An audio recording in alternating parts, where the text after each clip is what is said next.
Welcome to another episode of Solitaire Quest. I'm the Blood Knight of the Old Republic of Bloodganistan, and I really hope I'm not pissing into the wind, folks, with these videos. I know there are people like you out there, people who like what I'm doing. I'm making this for you, and this is also for me too, as well. Something to do, something to keep my mind busy. While I continue to stay sane in this world that we live in now, that is goddamn being run by the goddamn fucking clowns, folks. The fucking clowns. And today, right now at this moment, I will be reviewing Magic to Make the Sanest Man Go Mad. Star Trek Discovery. No. Yeah.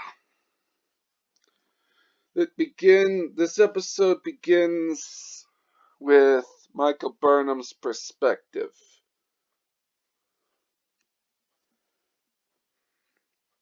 And she's commenting on her situation on the ship. And yeah. And I paused the video. You know what I found?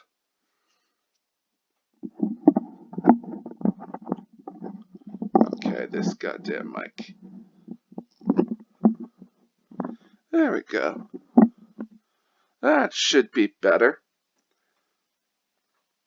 I paused the video. You know what I found? Apparently, Rurapente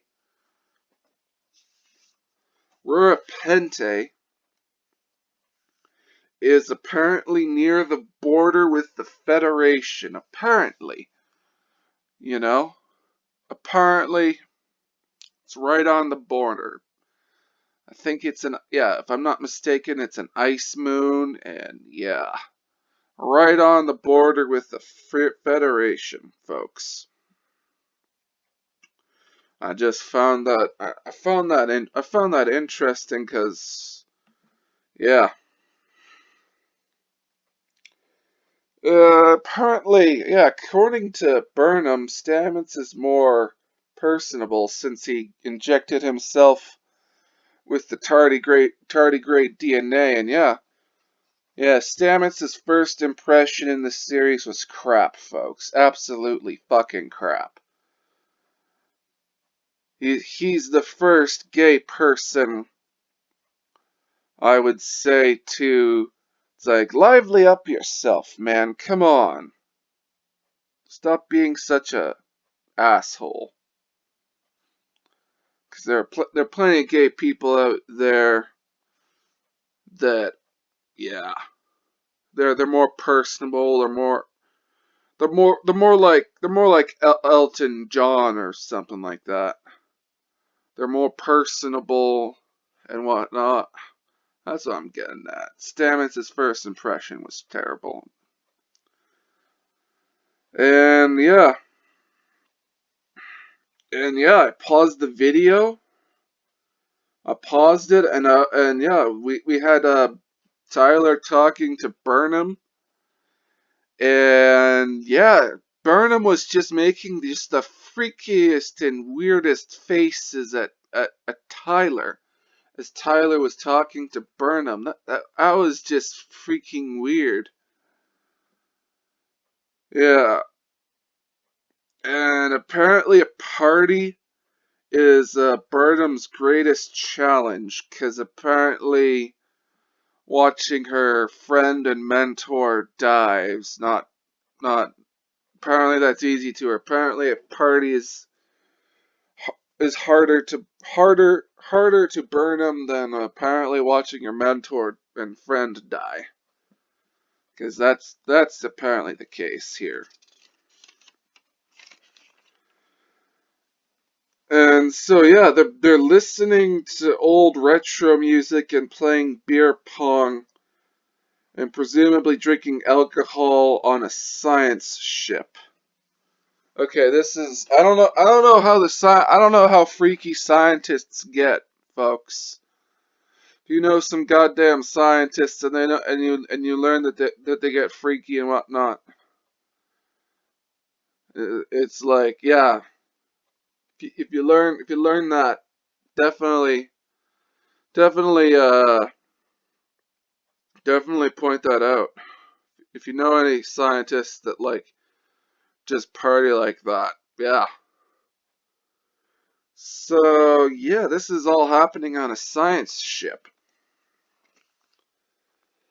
We have Tilly giving romantic advice to Burnham when this chick is like jumping being off the wall with the autism and whatnot. And Stamets, when he bumps into Burnham the first time, it looks like he's on some drugs. Taking some of the Molly, and he's just feeling all warm and fuzzy. He just looks like that. That's weird. Give me some of that tardigrade DNA, folks. If you can get me some of that tardigrade DNA to inject that into me, man. Just yeah, give me some of that. Seems like it'd be a really good drug, folks. And then we have yeah, space whales, folks. Space whales. Now, I don't know. I don't know if space whales can exist, but yeah, it's ridiculous that they exist. Like, where's the science that tells me space whales exist? Where is it? I want to know.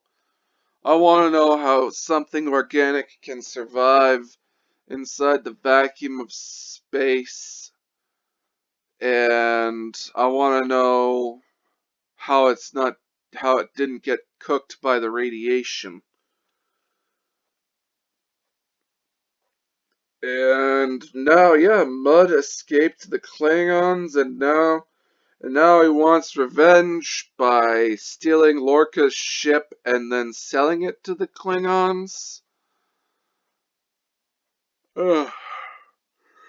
So if Mud could have escaped from the spaceship, how come he didn't do that all this time? And then we have the Discovery just straight up lighting up like a goddamn fucking Christmas tree when Mud blows himself up. This time loop episode, the one good thing about this episode is we get to see Burnham repeatedly dying.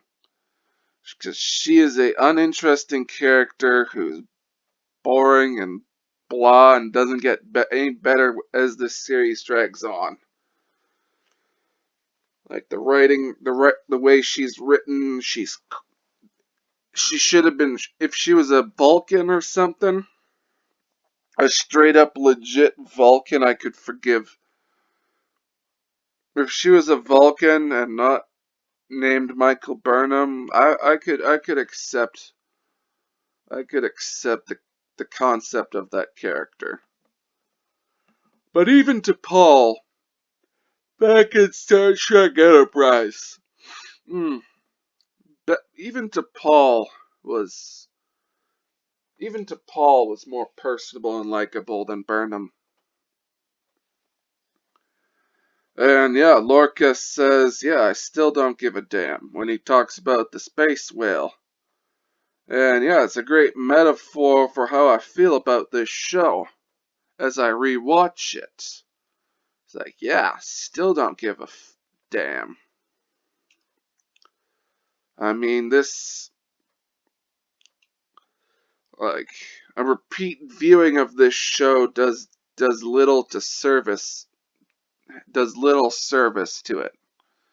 Like, the only redeeming part of this show is, I hate to say it, but Lorca, to a certain extent, because, like, the potential for his character arc was there. You have a Starfleet captain. He gets traumatized by the war, has to kill his crew to prevent them from getting captured. We have him.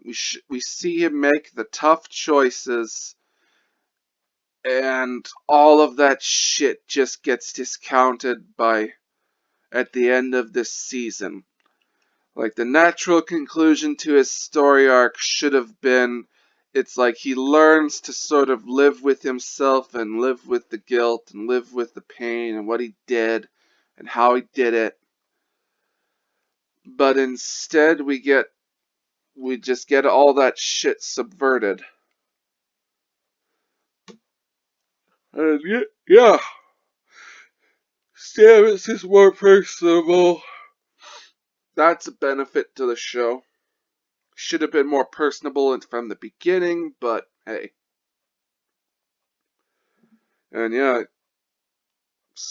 yeah, Mudd wanting to sell the ship to the Klingons. I don't get that. He should be wanting nothing to do with the Klingons. He should be as far away from the Klingons as possible. And then Burnham tells Stamets a secret, and Burnham we see Stamets' reaction to that secret, and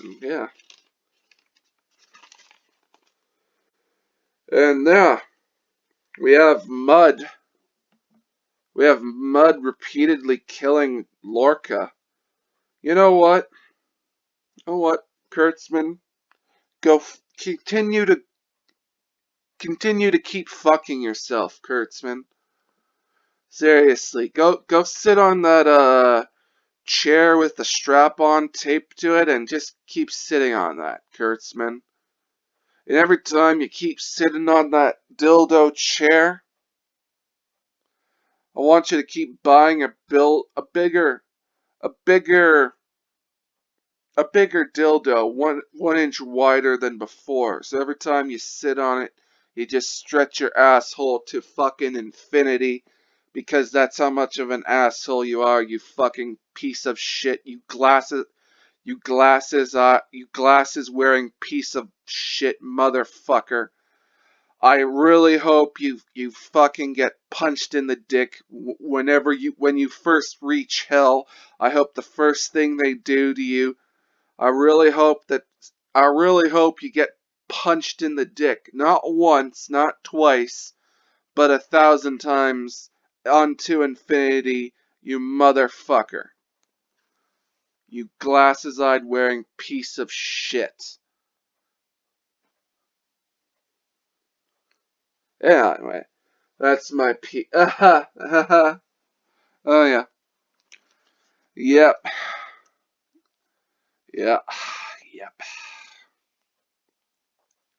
So Stamets goes to Burnham instead of Tyler himself to get info on Mudd. Okay.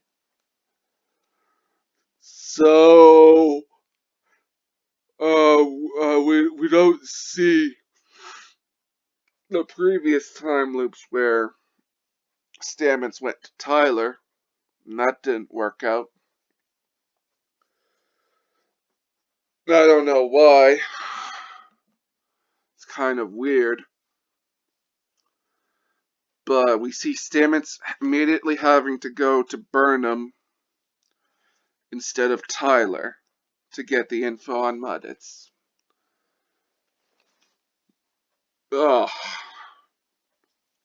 yeah, and we have Burnham not understanding love. Burnham not understanding love. Burnham's like, what is this love thing? humans have? What is this love thing? What is this love? I don't understand this concept of love. We have the introduction to goddamn time crystals, 'cause, time crystals. Dr. Time crystals. Crystals of time, folks. Time crystals, 'cause this is some, dumb shit.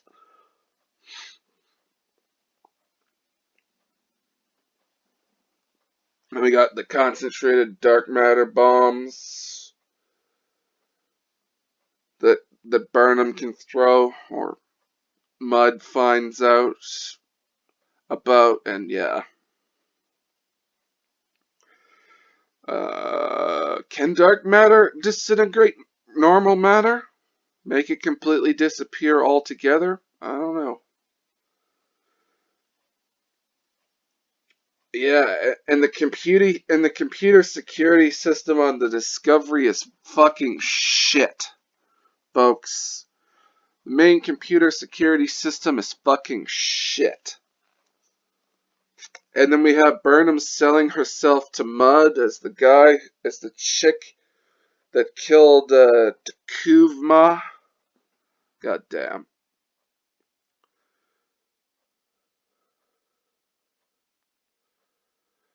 Yeah, and then we have Burnham swallowing the dark matter orb and then killing herself.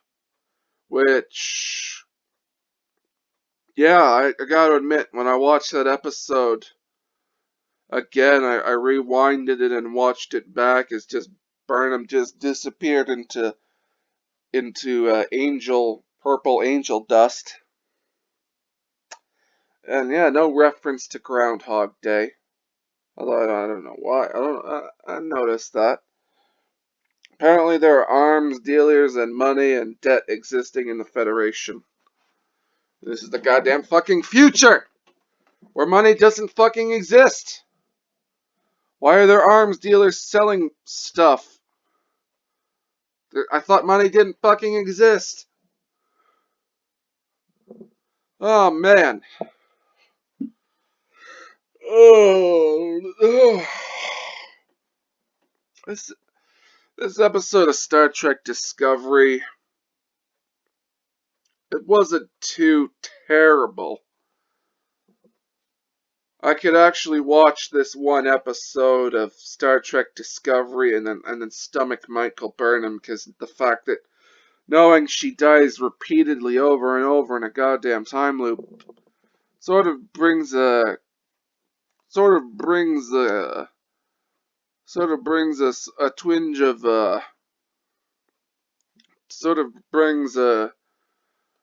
twinge of joy, just a twinge, because you can just plaster Kurtzman's face onto Michael Burnham, and then yeah, you just imagine that. You just you just imagine Kurtzman's head on Sonequa Martin Green's body, just rapidly getting destroyed by the exploding spaceship, and all the way she does, and yeah. Oh, so yeah, this, god damn. Mm.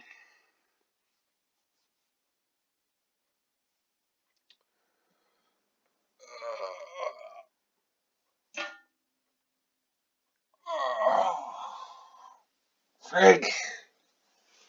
Ugh. Hate that. I woke up too early. I thought I had to work today. I thought I had to freaking work today, folks. And I checked the schedule. What I wrote down, and it's like, oh, I don't have to work today, and that pisses me off. I hate that. So this episode of Star Trek Discovery is sort of salvageable. It's not complete utter garbage. just sort of semi-garbage. That's fine. So this is that for this episode. I'm the Blood Knight of the Old Republic of Bloodganistan. Like, share, and subscribe. Stay frosty.